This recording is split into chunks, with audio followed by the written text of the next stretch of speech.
ನಮ್ಮ ಶಕ್ತಿಯನ್ನು ರಕ್ಷಿಸಿಕೊಳ್ಳದಿದ್ರೆ ಬೇರೆ ಯಾರೂ ಕೂಡ ಅದನ್ನು ನಮಗಾಗಿ ರಕ್ಷಿಸೋದಿಲ್ಲ.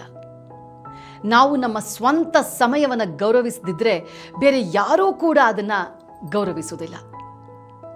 ನಾವು ಇಲ್ಲ ಅಂತ ಹೇಳೋದಕ್ಕೆ ಕಲಿದಿದ್ರೆ ಜನರು ನಮ್ಮ ಹೌದು ಅನ್ನೋದು ಅಪರಿಮಿತ ಅಂತ ಭಾವಿಸ್ತಾರೆ.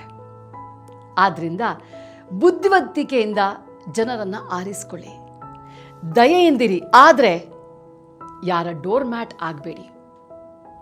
ಉದಾರವಾಗಿರಿ, ಆದರೆ ತ್ಯಾಗ ಮಾಡಬೇಡಿ.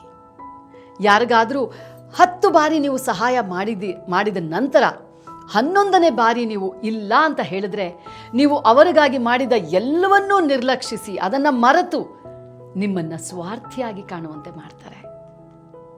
ಇದನ್ನು ನೀವೂ ಕೂಡ ಅನುಭವಿಸಿಯೇ ಇರ್ತೀರ. ಈ ಅನುಭವದ ಹೊರತಾಗಿಯೂ ಕೆಲವು ಜನರ ಸ್ವಭಾವವು ಇತರರ ಬಗ್ಗೆ ಸಹಾನುಭೂತಿಯಿಂದಿರುವಂತೆ ಮಾಡುತ್ತೆ. ಅದು ಸ್ವಭಾವವೇ ಹೊರತು ಅದು ದೌರ್ಬಲ್ಯ ಅಲ್ಲ.